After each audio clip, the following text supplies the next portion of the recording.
Okay, we are live here.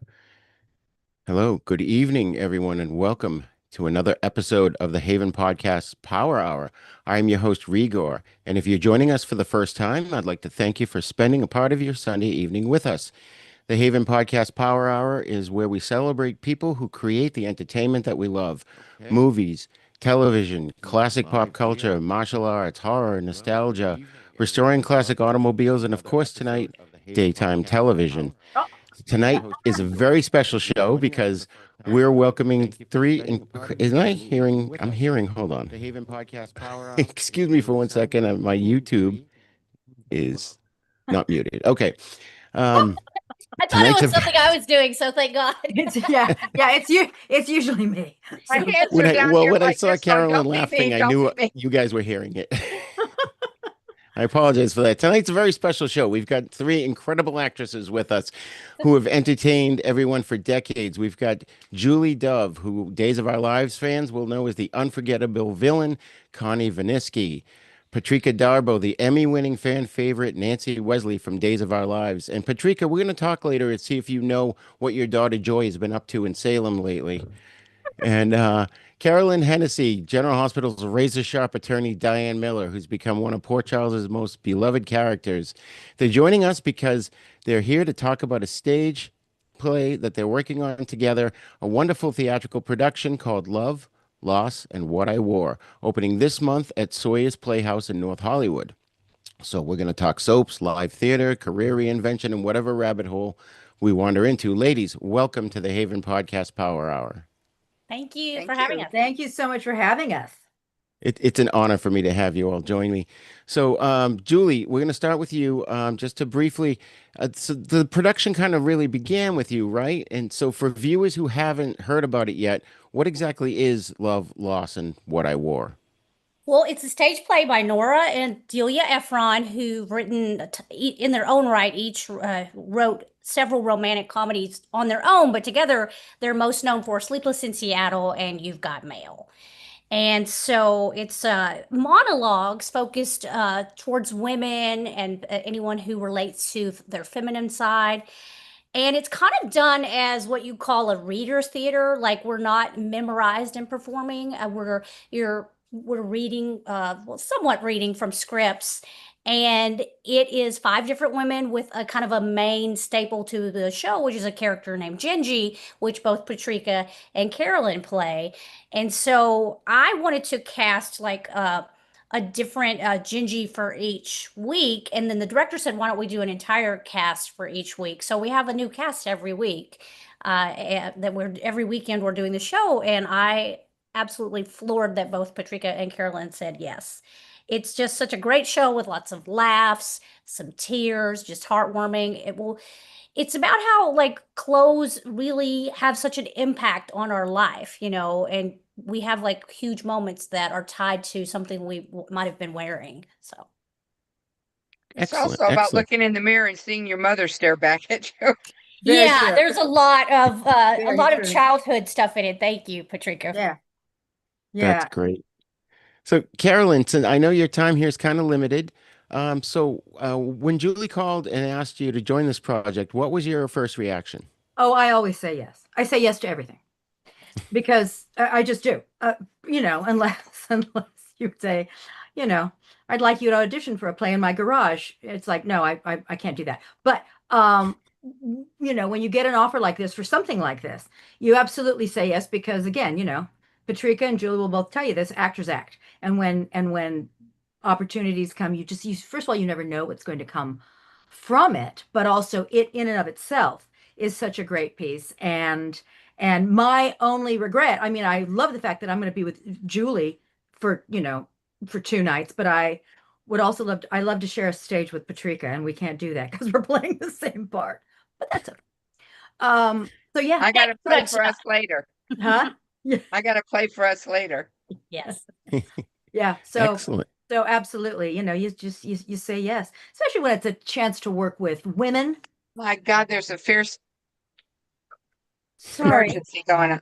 Okay. Yes, it's a silver alert. It's a Oh. missing or endangered adult. So hang on. Oh Sorry. no. Yes. Someone. Gosh. Okay. Yeah. It'll probably go again. It usually does 2 times or something when it does this. It's like, I Yeah. just got it. Yeah. Hold on. Yeah. Yeah. Okay, there we go. So that's in our neck of the woods. That's in California. Wow. Yeah. And is that like that's like an Amber Alert for It's like an adults? Amber Alert, except for an elderly individual. Oh, okay. So yeah. Oh, wow. Yeah. I hope they find this person. I hope they do too. uh, you hope they find the kids and the adults and anybody that goes Anybody missing. that's right. Exactly. Right. My Exactly. husband has Alzheimer's, so it's a terrible thing to think about. If I wasn't here and he wandered, Yeah. anyway, don't want to think about that. No.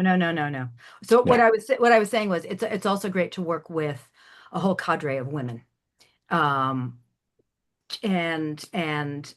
one fabulous transgender individual and we've been working together, and so everybody's seeing what everybody else is doing, and this individual she's really spectacular.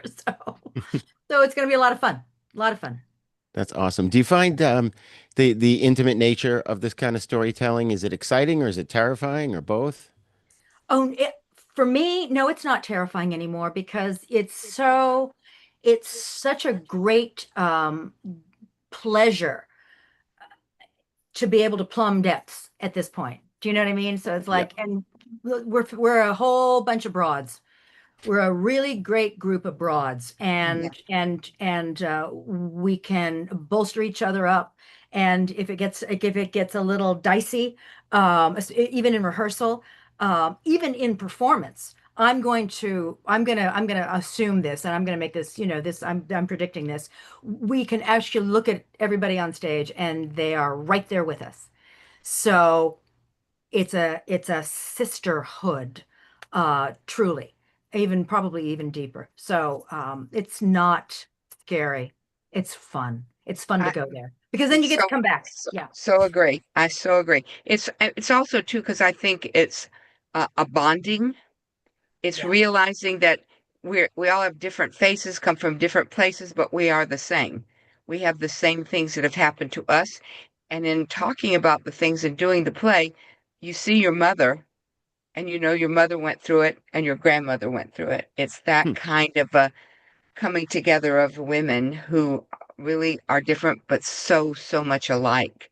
And I found the camaraderie just in our tech rehearsals and our cold readings, and Dana, our director, there's just such a caring and a bolstering of both. There's not a time that we've been there that Dana hasn't said you are the best things ever walking the earth. And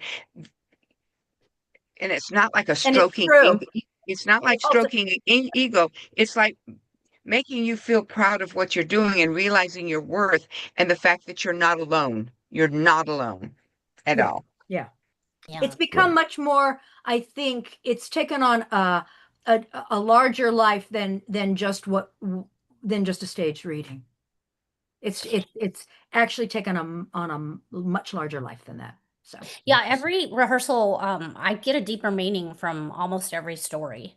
And I recall something in my own life that I'm now connected to that piece that I wasn't before. And I first saw the show 16 years ago on my 40th birthday, and it's kind of stuck with me since then. And I knew at some point I wanted to try to do it. So it's so great to be doing it again. That's great. That's great. And one thing fans may not realize too is that sometimes the audience can become like another cast member because every crowd changes a performance. And is that something that you enjoy?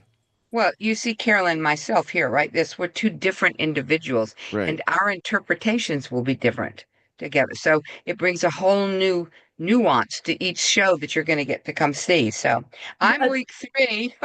I'm week 2, and here's the thing: the same individual could come see a performance for 4 Saturdays in a row Yes, and see a totally different show. entirely different show. The I'm just same sorry that we're not material. able to Yeah, video it. That's yeah. my thing.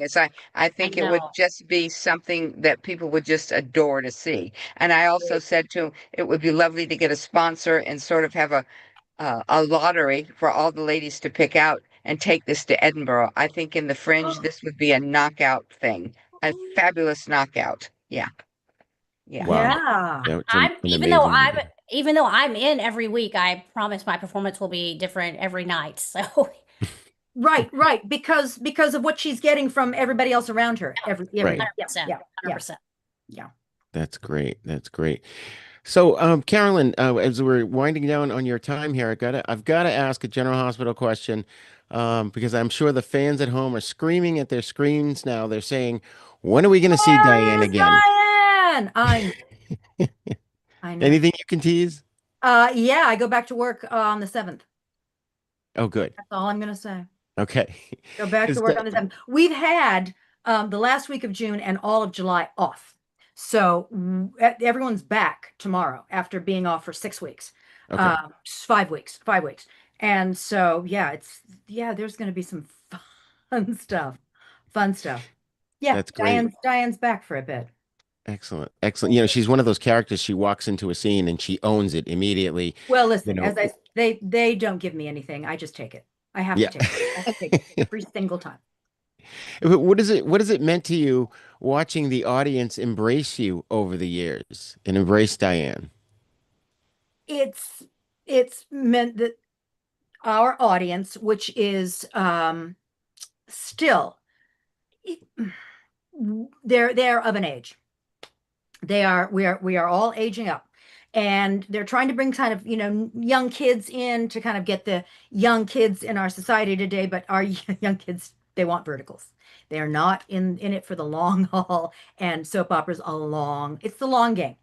It's the long con, if you will. Right. So when women of our age respond to Diane, it's because they need to see a strong woman who is capable, who isn't on a soap opera backstabbing, their friends to try and get this guy, or that that who have fast bonded friendships with other women of a certain age.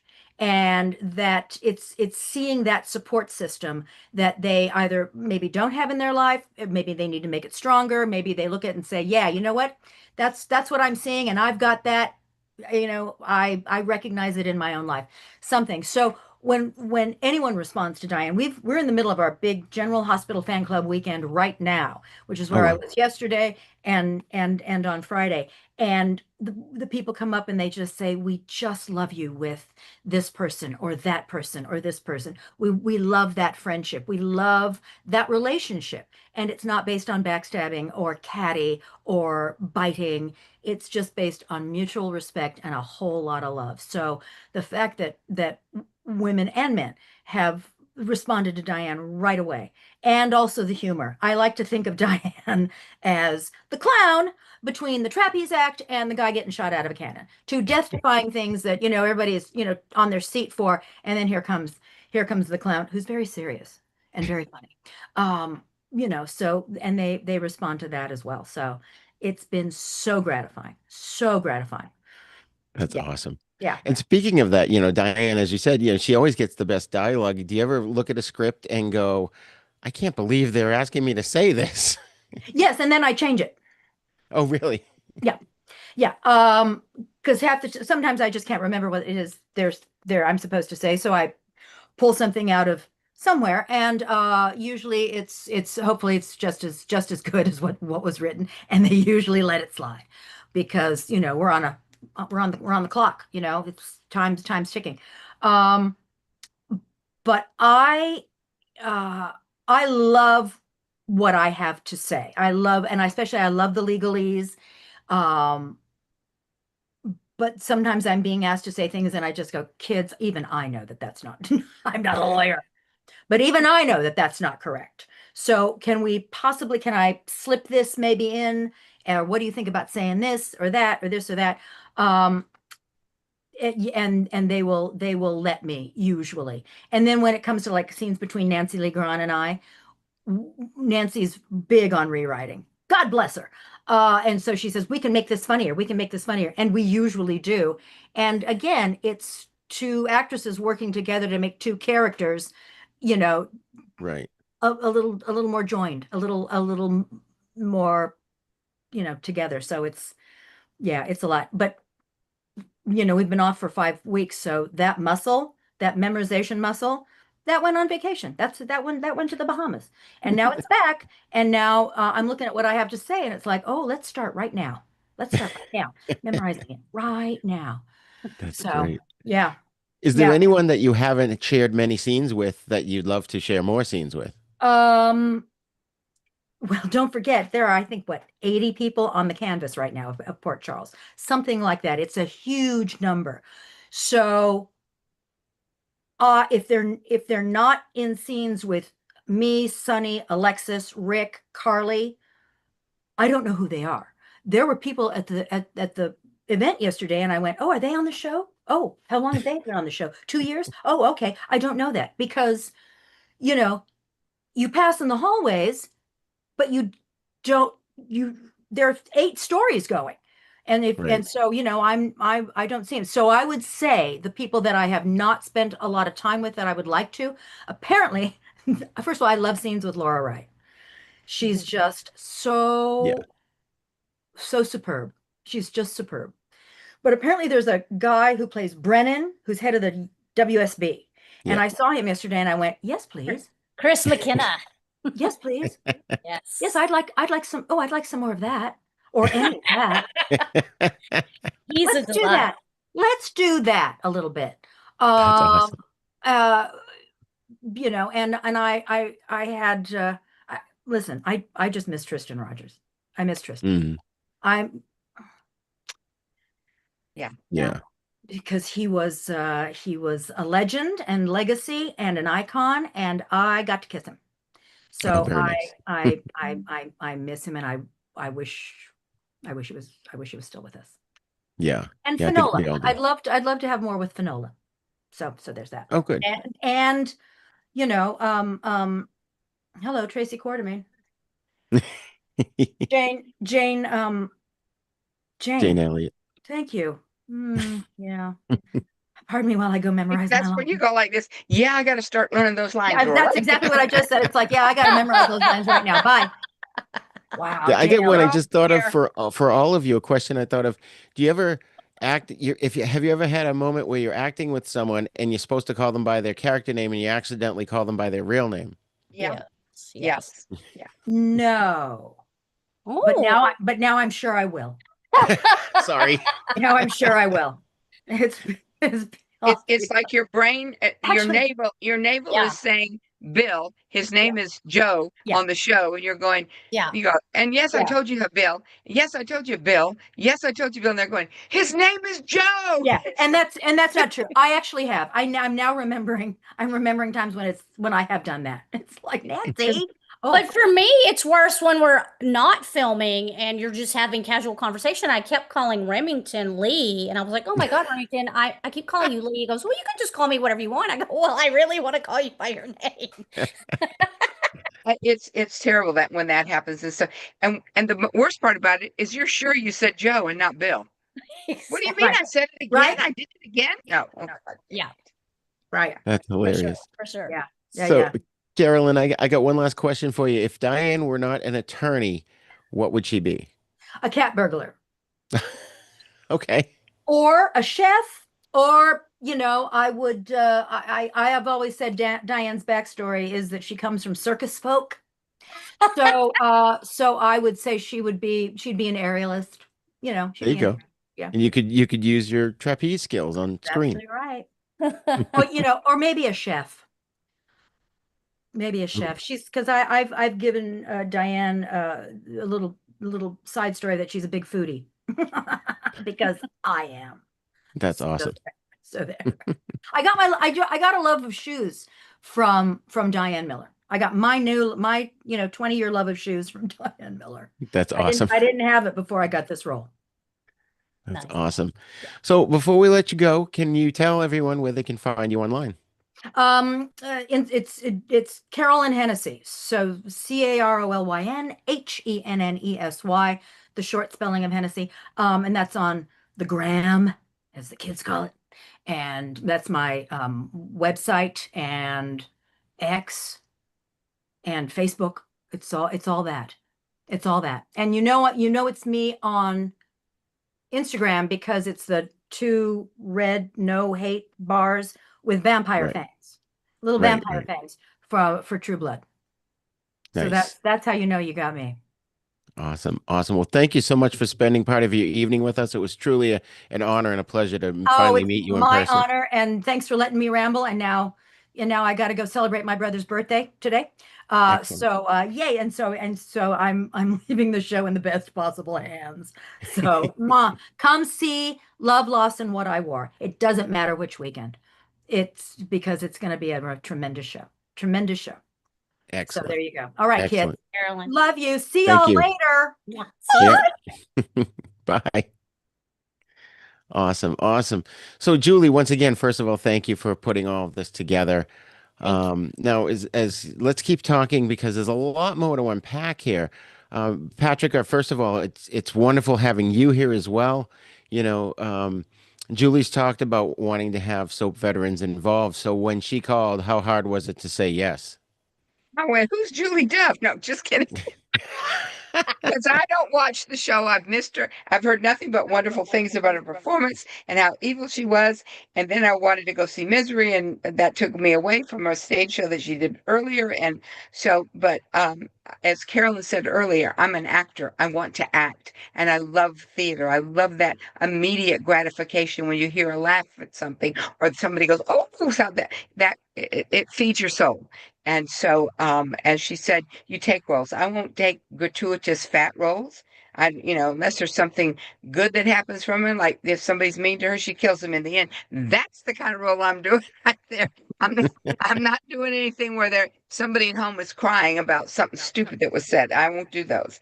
I was very fortunate to get on Days. The casting director who was running the show at the time was Fran Vasco, may she rest in peace. And we were at a party together and she loved theater. First of all, she loved actors. Julie, she would have died over you. She went to every little theater production around town, and actors all worked from her because she saw what they did in the theater and knew they could do something somewhere else. But Fran asked me would I do a soap? And I was like, well, I've done a lot of soaps, and of course I will. But in my mind, weighing 200 pounds, I was going to go on and say, here's your beer and your peanuts. Can I get you something else? So then I got on the show, and my agent calls and said, oh, turn it on now. You're going to see who's your husband. And I turn it on, and I'm looking around going, where's the schlubby little guy that's going to be my husband? And suddenly it's Kevin Spiritus, and I went, oh my God, they don't know who I am. And I'm like, just terrified by all belief going, they're not going to buy this. I want you to know that I was so embraced by the fans. That I mean, my fan mail was terrific. People on Facebook, it was just like overwhelming. And I don't want to start to cry, but I probably will. The outpouring from other women who were very big, and especially young women going, I don't go to the school proms, I don't do this, I don't do that because I'm fat. For me myself, I decorated the gym, I made cookies for the gym, but no one invited me to the prom. But that was when in the early 60s. And so that wasn't today. Today, young women are out there going like this, fuck you if you don't like it. I'm going to the prom. And I think that in some cases, some of the men have went, her personality is ugly. And that used to be, oh, she's okay. She has a great personality. Used to be devastating and the worst thing anyone could hear. But now it's like she's got a great personality and she's my date tonight. So it's just things have changed so much. There's still a lot of misogyny that we could go into right now, and I might come from the phone and slap you a little couple times because you're a man. But and I'm not a hater. But Kevin Spiritus was wonderful as my husband, and we're still good friends today.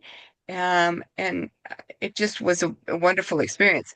And in the pre-show, he asked me about my daughter Joy. I have no hell. I mean, she's a sweetheart. She's a wonderful actress. I know Nadia. And they didn't write me in or Kevin in when Nadia was a prostitute, forced into this, forced into that. And you're going, guys, they have a mother somewhere and she's a very strong mother, and her husband's a very strong doctor, and they're very wealthy. So don't mess with our daughter. So I never understood that kind of writing as to what was going on there. Mm. And then now, when I left the show was just after they introduced Joy. Right. Okay, so then I'm gone. I have no idea what's going on because I don't watch all the time, but I have a lot of fans going in, oh my God, your daughter's pregnant. Oh my God, she did this and slept with this. And it's like, I went, oh, okay. And when I've gone back, I was like Carolyn going, who the hell was that? And I generally was like walking up going, who do you belong to? Oh, I'm so and so's daughter. When did they have? Anyway, it's wonderful. I mean, after doing days for a long time, and in fact, Carolyn Hennesy and I were both in Studio City, which was created by Sean. Sean Kanan. Yes, thank you. My brain just went dead. But by Sean Kanan and his lovely wife, Michelle Kanan. Anyway, we were up against each other for Emmys. We canceled each other out that year and stuff like that. But the other ladies who won the Emmy, great performance. I mean, wonderful. It's just a great thing to be nominated and be a part and to, in competition with, no, anyway, no competition there. Because we were two different characters, two different things going on, but that was going on. But after I left Days, then I rattle on sometimes. Just come anytime you want, June. Well, can I jump in and add something? Yeah. I was like a size 6 or an 8 until menopause, and then I became a 10, a 12, and I've gotten up to a 14. And I know that I don't look overweight, but I'm super, super self-conscious about it. And when I was on the show in particular, and it's no fault of the women that are there, but I mean, there's a lot of really skinny, physically fit women that work their ass off to keep the body that they have. And I'm not sitting around here being lazy, but I'm also not eating cheeseburgers because I would love to eat cheeseburgers all day, but then I would be even bigger. So it was a constant thing for me too. And I look back on some of my pictures, like I have this scene where I had to wear this formal dress, and they gave me the wardrobe. Richard and the wardrobe team are amazing, but it was so hard for me to say yes to wardrobe choices because now I'm gonna cry too, because I would be like, well, I mean, this is very pretty, but I can't wear this. Like I'm gonna look like the size of a house on screen or whatever. So I mean, it's hard, but I am the size I am, and I may lose weight at some point from the diet that I have. Our talent and your talent is not in this part out here that's hanging over our belt. Trust me on that. The talent comes from without, within and out. So, absolutely. You're amazing, honey. So you're so sweet. You're so sweet. But I mean, I work really hard to be at peace with that because it can be an obsession. We're in an industry that is obsessed with looks, So I do understand that. And I wasn't watching Days when you were on, Patrika, or I would have been like, oh my gosh, yes, I'm totally like relate to your character. And I was even like, oh my God, like they wrote me to date Remington. Like I don't think that Remington's character Lee would date someone that looked like me. I mean, that's just kind of the struggle. But that was my first thing. You're like, what do you mean I'm going to be sucking face with him in bed with him? He leaps in with a sock on, and I'm like, oh my God in heaven. But I mean, I will tell you, when I got to do my first episode, when I did the scene where I went on the date with Lee, every one of my girlfriends from all over the country, I sent a picture of Remington. I was like, look at this hot effing guy that I get to do a date scene with on Days of Our Lives. And every one of my friends were like, oh my God, oh my God, oh my God. So it was kind of really nice. It's like weird. The first time I'm in bed with Kevin, I'm like playing with his chest hairs and we're having a conversation. And then it was like I keep playing with his chest hairs going, I can't believe I'm here doing all this. And they Patrika, it's your life. Well, in my very last scene on the show, Remington and I just have like a very gentle kiss, but that's my first ever on-screen kiss. I mean, I literally played a role on Legit called Unattractive Woman. And then I played another character on Legit. They brought me back because someone canceled at the last minute because the actress did not want to do the scene. I played a character named Kim with this really famous comedic actor, Dan Bacadol, who he's trying to get the good-looking girl in the scene, the really skinny, good-looking girl, to date him. And the lead of the show, Jim Jeffries, you may know him as a stand-up comedian, he has told Dan Bacadell's character, like, you've got to go after the ugly one so that the pretty one will like you. And so the whole time Dan is flirting with me, we hear Jim Jeffries' voice saying, like, flirt with the ugly one so the pretty one will like you. I mean, and I thought it was funny at the time, but when I watch it now and see the clips, I'm like, wow, I mean, I know it's just acting, but it's a lot. So thanks for bringing that up, Patrika. I mean, it's so important because I think that the audiences sometimes don't know that we are still vulnerable people. We're playing a character and stuff there, but we are still vulnerable. And and then getting letters from young girls, like I didn't join anything, I didn't do anything because I was fat and I didn't want to be this. And it's like, I'm going, get in the theater, go to the Glee Club, go places. You'll find a safe place. Don't, and your talent and your worth is not what's on the outside, it's what's on the inside. And I Right. firmly believe that. It doesn't cost any dime to be kind, courteous. There's just, you got to be that. You got to be that.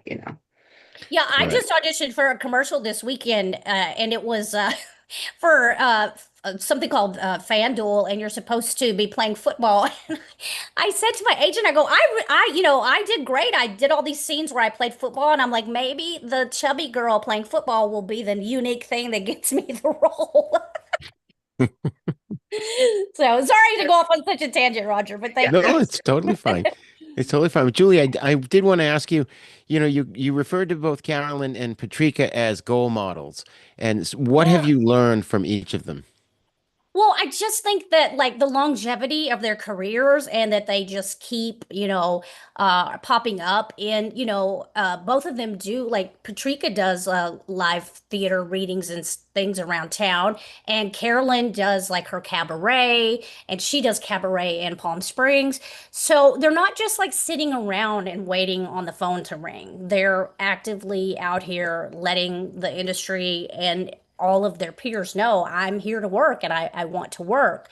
And that's kind of what I'm trying to do with creating these own projects because for years I did just kind of have to not sit around but wait for auditions because I was working all these day jobs to try to keep going so that I could go on the TV and film auditions, and that led to me missing out on live theater.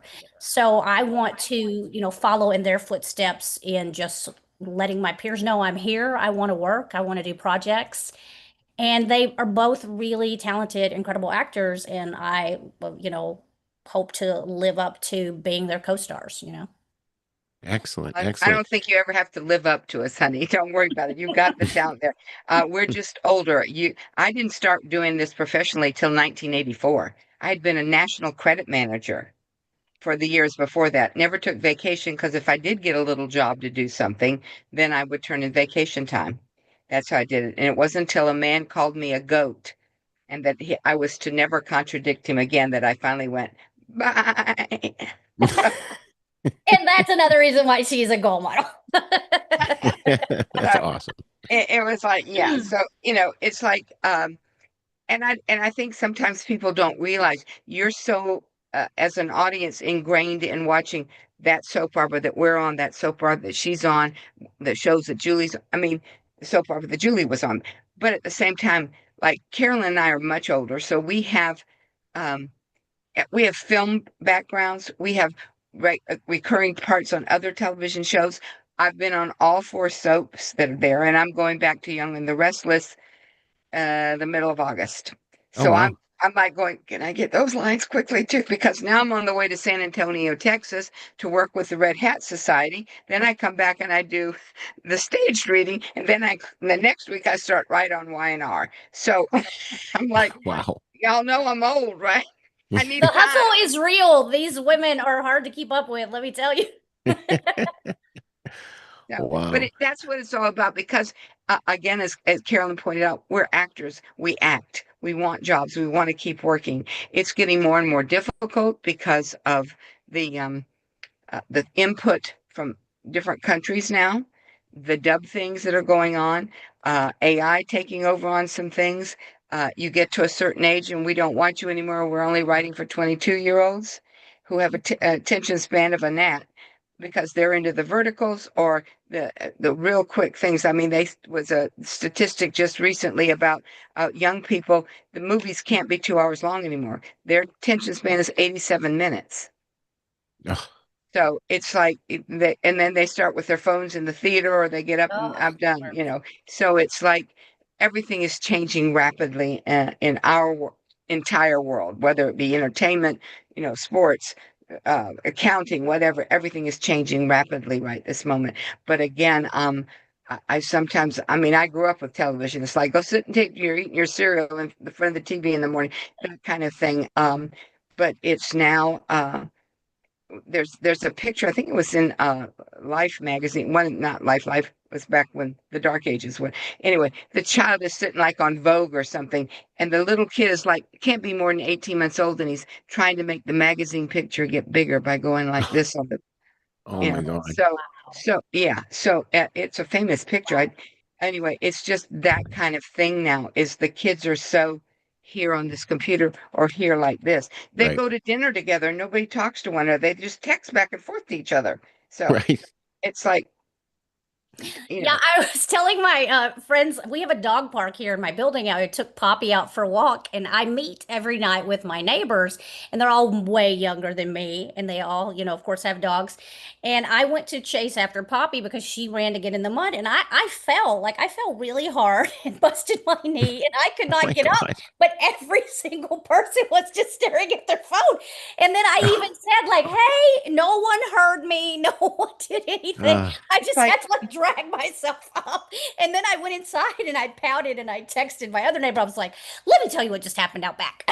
So, it's and you're just, getting ice out to go, I'm like, exactly. I mean, and I'm as guilty as others. Like, I'm trying so hard to not spend so much time on this phone. It's just, oh, it's such a thing. yeah. It's terrible. Yeah. And then you go on the YouTubey things and you start listening to all these tragic stories and then the revenge stories and this story, and you start like going, oh. And I suddenly went to myself, why aren't I reading a book this way instead of watching this crap? And AI, trust me, doesn't know their ass from page 9. I mean, when they go like this, yes. And I told him that I would stab him and that his wound would hurt forever. What? And they That's a don't know the good and interpretation of AI, Patrick. what? That's That's a awesome. good imitation of AI. The other one is like read red. No, Yeah.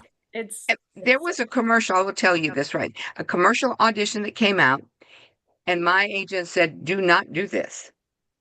And it was basically saying, "We want to hire professional actors to come in, do improv, and teach AI how to speak." yeah. Why am I going to go do that for you and put myself out of work? What is Right. wrong? Exactly. We get a lot of things like that. It's like crazy.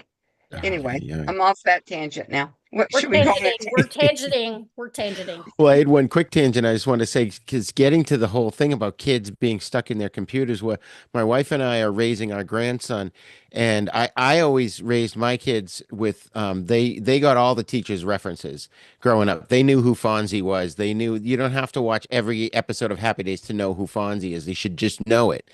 And so what we do with my grandson is every night we either read him a story or he's 9 years old, or we pick a classic sitcom and we watched Leave It to Beaver one night, a Brady Bunch another night, the Monkeys. We trying to keep him exposed to all this cool stuff and that's part of why I Yeah. do this show is pop culture of the past is kind of going away and we're trying to keep it alive. Yeah. I love It it. truly is. I mean, but then you start saying things that people go, well, he's old, she's old. What do they know? It's, Yeah, I can I gotta tell you, a can I lot have of people. $10? I'm surprised at how many people that I've said, "Oh, these women wrote Sleepless in Seattle," and you've got mail, and people don't know what that is, and I'm like, "Holy moly, I'm old." Those are like pretty standard romantic comedies still to me. So, but we don't even have romantic comedies anymore. It's just fascinating watching the times change. Yeah. It Yeah. really is. I think Hallmark, of course, is famous for their Hmm. rom-coms, and then Lifetime now does a lot of women in danger, and more that so than love stories, and so there's different things everywhere. Yeah. Um, uh, it's crazy like this right now. Octavia Spencer is a good friend, and her new show, Ride or Die. If Yeah, you get an opportunity to watch it, it's on my there's list. a pathos there, there's a love there, there's a misunderstandings, there's um, it's about finding true friendship, even though somebody's getting slashed, kicked, stabbed, whatever going on. You can have that with all the bells and whistles. Yes, That's what there people you don't go. understand. Yeah.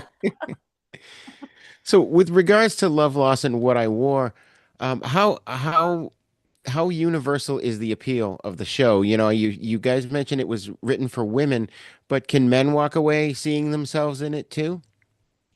I I don't know if think they so much see themselves. I'll let Julie talk to that in a minute. For me, I think a lot of the lines that we're saying and stuff like give an understanding to men were like, "What?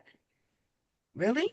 They they're like seeing things that they never thought they would see, or they never understood. Now what they're suddenly understanding. There's a Okay. menopause reference. There's the fact about a one of mine is the fact that the teenage girl who's going, her mother takes her to get a bra, and she's over here looking the pretty lacy things, right? And all of a sudden her mother says, "What are you doing there? You need to be in the training bra section." Meanwhile, the good guy, handsome guy is standing there. Oh God. I mean, yeah. So, but I think Julie can add more to that because this is her baby. Yeah, I think that there's definitely things for the male audience to get out of it. The most important, in my opinion, what Patrika is saying is that they can maybe get an insight into their mothers, their sisters, their aunts, their girlfriends, their romantic partners, of like what they've maybe gone through. But I think in the age of social media that men really have a more of obsession with looks and things than we ever thought they did before, because we see men posting just as many selfies as women and showing on different outfits and posting pictures with their shirts off and stuff. So I think, a lot of this play is the struggle of finding clothes, but also having memories tied to very special clothes or cowboy boots or purses or scarves. And men, have their favorite outfits, their favorite shoes, their favorite boots, their favorite ball caps, so I think that definitely, and it might even help them reflect on that more, like, oh yeah, I remember the cowboy boots I wore to my first high school dance kind of thing. So definitely. Nice. Nice. That's awesome. And we want men in the world that are in touch with those feelings. So do please come. Did you hear that, Come on man? my night. I'll give you a handful. There you go. That's awesome. So, Patrika, Nancy Wesley's become one of the most beloved Days characters. What do you think was the connection that the audience got drawn in, that they connected so deeply with? What do you think the core of that is? Okay, so I can say this. You're an overweight woman. You've just got your kids down, or you've just sent them off to school. You've just finished cleaning the house. It's 1 o'clock. Don't anybody bother me. And most of the time they're little overweight, heavy or stuff, but this is their time. They could vicariously live through me than they could through Christian Alfonso, who's like a size 2. And she's been one of the kindest people to me on the show.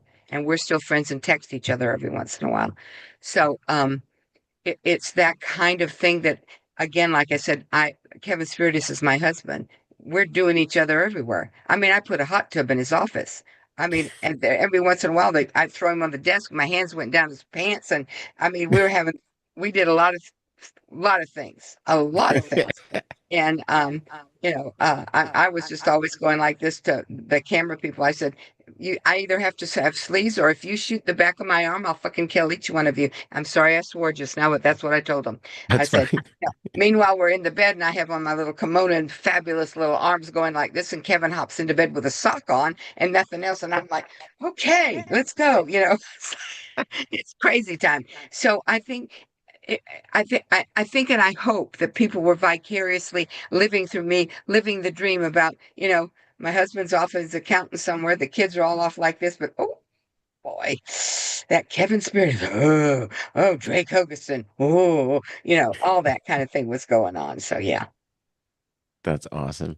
That's And TV awesome. Guide called me the full figured bitch goddess of daytime. Yes. And I got to be one of them, the prettiest, what is it? one of the most beautiful women on television out of the 100, and I was one of them. And I was going, Very what? nice. So it was fun. It was fun. That's awesome. That's awesome. So, Julie, Connie became one of those villains that we love to hate. Is Yeah. it easier to play a bad guy, or do you have a preference playing a good guy or a bad guy, or? I mean, I really enjoyed playing a crazy killer. It's I good feel to like be the bad guy. It's I good feel to like be the I've bad played like bitchy women before, like the snooty mom or the mom that was talking about someone behind her back. But just this, like, I've got a plan to destroy these other women. I mean, that was, and men. I mean, there were men and women in harm's way of me. I really enjoyed it. I would love to play a bad guy for any television person out there listening. Or I would love for Connie to come back to Days of Our Lives. I say this often to Sherry, who played Gabby, that my dream would be that if Gabby helped get Connie out of Bayview because she needs Connie to help her implement some type of evil plan. Because Gabby's kind of always been a character that's been a little back and forth. And so it's like she's more reformed good girl now. And so maybe if she could get her old killer, literally killer assistant out of Bayview to help her go after one of her enemies. I think that would be such a juicy storyline. Ryan Kwan, I hope you're listening. That'd be awesome. That'd be so awesome. And in fairness, and I'm sure that he's wonderful. The Ryan. The unfortunate part is the show is 10 months ahead. So, So yeah. Right. it's hard to go back and fix something if you're 10 months ahead. So this story could happen maybe next year where this happens. I mean, I think the writers have to start being more creative about things. And again, because a lot of the young people, I remember that Drake and Marlena got married, and they're bouncing their kids on their knee. And then we went on a Christmas break, and it was the rapid aging syndrome happened. And Belle came back 16 years old, and Farrah was there. And I suddenly got a daughter who was in reality 2 years older than the other two girls. The other two were 16, and Nadia was 18. And they had to go to school at times, but she was getting the more progressive stories and stuff like that. But Nadia also grew up being happy with her looks and her things, and taught that there are improprieties, but they were handled wonderful with her. I mean, like a couple of the kids didn't want to do shower scenes even when they got to be the 18-year-olds because they were still like, oh no, sort of like you and I being naked on the show. But Nadia was very comfortable with her pasties and her soap bubbles and all those kind of things. But those times have passed now. It's like they brought them all back to as grown up, but it happens too fast where people who have been watching the show since the 60s when it started can't keep up and don't know Yeah. who these people are and stuff like that. So it's like we as actors have to start creating our own things to keep attention on ourselves, but also to feed our souls because actors, that's what we are. So. Yeah. Right. Right. And Carolyn mentioned about the memorizing muscle, and soap actors, as everyone watching soaps knows, you're shooting at a pace that most actors can't even fathom. Does that make doing a stage performance easier or harder? Well, it's like I think a stage you have more room to interpret. In the soaps, you got to keep going on the storyline, but sometimes you may have noticed this. Excuse me. There are writers who write like you read, and there are writers who write like you speak. Writers who write like you speak, much easier to memorize. Those that write like you're reading something is like, well, wait a second. Nancy would never say this way. Nancy would say it this way. So those are the kind of corrections that we would do or ask to be allowed to do and stuff like that. But as in memorizing, if you're writing like I'm speaking to you, much easier to learn. But it is a muscle. Your brain is a muscle, and you have to give up cocktails for a while once you're anyway, but it is I found coming from the soap when I was doing other auditions, much easier for me to memorize them. I can memorize them. faster, much faster now. If I get copy in front of me to go in for an audition, like a commercials, every once in a while you get to go in instead of being in your living room with the screen pulled down and somebody on a Right. camera and Yeah. a non-actor trying to read with you, which is ridiculous. Because casting directors were right next to the directors and the producers and knew what they wanted. So you could do it one way and they say, we like that so much, but on this line and this line, change it just a little bit.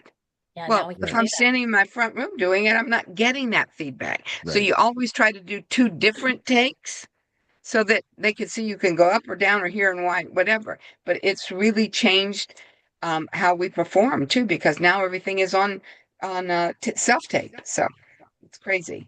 I mean, for me, when I first got called back to days, they just, everything's so secretive. They just kept saying, "Can you do these dates? Can you do these more dates? Can you do?" It was like 3 weeks before I saw a script, and then when I saw the first script, and I had so many pages, I was like, "Oh wow, okay." And then it kept getting more, and I've said many times I did have one day where I had 50 pages. I've never had anything like that in my career. So I did it though. I got my muscle going, and I wasn't working at the time. My mom had just passed, and I fortunately didn't have to have like a day job. So I had all this free time, and so it's all I did. And then when I produced Misery, I'm like, oh, well, the whole script is like 60 pages. It's not going to be a problem. I did not factor into the fact that I was working a full-time job again while rehearsing Misery. And I really struggled getting off book for Misery in the time that the director wanted me to be off book. I did not struggle getting off book in what I felt was a reasonable time before we opened. But yeah, I do know that having just like a clear schedule and a clear mind to memorize for me is super easy, whether that be for stage or TV. And then one of the things I like about Love, Loss, and What I Wore is it's always performed with the music stands and notebooks. I mean, I'm pretty memorized on all of my stuff, but the script is there in front of me if I need to glance down. It's just the way that the Efrons wanted it to be performed because they want it to be organic storytelling. And so if you have the text right there in front of you, that might, I think lends itself more to having a new interpretation every night, if that makes sense. Yes. Yes, it The does. hardest part about it too is that because you're doing a stage reading and you're comfortable with some lines, then coming back to find where you're supposed to be on the page is like, uh-oh, Yeah, and furthermore, the hardest thing has been for many of us, myself included, Patrika, because I struggled with this today because I rehearsed for like 3 hours at home, is finding a font big enough that is not too big, but the I right gave you the size. biggest, I know I gave you the biggest You one. gave me the biggest. I need something maybe a little smaller. I found I found it. I think it's on the Oh, table. you found my other script? Okay, good. Yes, So yes. yeah, because I'm like, I'm like all but like 3 lines memorized, and I'm like need to glance down. I'm like, well, I can't even see this effing page to like know where I'm at. So today My I foot's printed one this of my big. okay, Patrika's font is about probably 25 point, and I printed one today at like 14 points. So just to give you guys a reference. And then I have these glasses are considered my computer glasses, and these are basically bifocal. These are bifocals. They call them progressives now. And I can't read my script with these, which is what I need to read them in. I have to wear them with these, but then I can't see going back and forth to my chair. So, You have a trusty magnifying There you go. and there's all kinds of entertainment included in the show like that you're I'm not always even going, knowing. and Gingy has cataract surgery next month, so let me see if I can get close enough to this. That's awesome. Aging is awesome. There you go. I know I wear cheaters myself, so You got it. so we're kind of getting towards the end here. I wanted to ask real quickly, Julie, what's going on the podcasting front? I mean, we're trying really hard to do a season 2 of True Texas Crime with a new story, and we're very particular about, we really want to try to tell a woman's story, and it can be a solved or an unsolved crime. Our first season, the crime was a solved crime, but our focus is that we really want the family and friends of the victim to be involved and to give them a platform to tell their story. So it is a challenge to find people that are willing to go on tape and like talk about what's happened. We thought that we had a family kind of locked down that we worked with for months and did a lot of research on, but in the end it was more like, well, you can talk to us if you want, but it's not really something we're interested in. So that didn't seem like the avenue to pursue. So we've tossed around some other ideas, but we really, really hope to have something out, something in production before the end of the year and something out at least by middle of next year. So it's still one of the most rewarding things I've ever done. And we just celebrated 2 years anniversary of the Wow. podcast. Our Webby Winning podcast, True Texas Crime, The Significant Life of Angela Stevens, a very important story. Would love for you to hear her story, and I think you'll find some of your own stuff. It's wherever podcasts are, and it's actually also on YouTube. So there you go. Excellent. Excellent. Patrika, do you have any other projects that you're able to tell us about, or at least give us some tidbits? Yeah, I'm old and I'd like to be on an island with a Mai Tai and a few gorgeous men walking by. So yeah, no, I'm getting ready to, well, as you said, I'm hosting an event in Texas. I've got my Young and Restless coming back up. I'm going to be finishing doing this project and I'll do the podcast. I got a couple of cases for you. So anyway, and Oh I yeah, just did, well, we did a podcast based on a true story. Do you know Jillian Clare? Do you know her? Anyway, I'll have to. I'll give you some more information. She did a big murder podcast. That Oh, was. wow. And Uh, tell those folks over in Genoa City I'm happy to come over there and play a killer for them. you got, honey. I'll be fighting to keep my grandma status. So, Do you uh, ladies have a favorite stage superstition? Oh. I think it's the age old when you don't whistle in the dressing room. You don't say the Scottish play. You don't all those things going on. But you always have to remember to leave a light on stage for those old and past actors that come at night to do their own thing again. I Nice. have my own tradition that is don't trip over something backstage, and that's my superstition and tradition. That's funny. And this is kind of something I've been really wanting to ask too. Is there one non-soap role that you ladies have done that you feel people really need to see? That we've already done. Yes, a non-soap role. I think for me, if it was out of the soap, it would still be the breast cancer story or the leukemia story of my daughter. Both of those were very poignant and very well written at the time and definitely performed by all those involved, especially Nadia Borland when she had leukemia on the show, which Joy is always bitching about. So. I mean, Amazing. for me, I really I have two things. Well, and the role I did on Angie Tribeca, it's a episode called Boys to Dead, and I play a super fan that is obsessed with this boy band, and they think that I'm the killer. So that it's kind of very a la Connie Vaninsky. So I think that's a great episode to watch. I'm pretty sure it was on TBS, so I think it's on Hulu. But I would love for people to watch my or listen to my animated show that I was on, Bird Girl, which is streaming.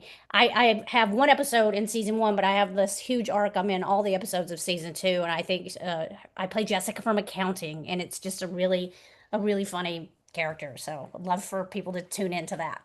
That's awesome. That's awesome. Patrika, where can the fans find you online? I'm Patrika Darbo. There's no A. I don't know who Patrika A is. I don't bother with her, but I'm just Patrika Darbo on Facebook and Darbo Patrika on Instagram. Awesome. Awesome. Julie, and the same with you, as well as where can fans buy the tickets for the play? Follow me on social media at Julie Dove on Instagram. I'm still on X, occasionally checking things, and on Facebook, I'm Julie Dove with the number one. And I have a picture of me, so you'll know it's me. And you can get tickets at crshow.ludus.com, Ludus, crshow.ludus.com. There's also a ticket link in my bio of my Instagram page. And you And can wait a second, if you can see this, it's probably all going to be written backwards. there you go. That's Thank you. Thank you. crshow.ludus.com. Yeah. Thank you. And Excellent.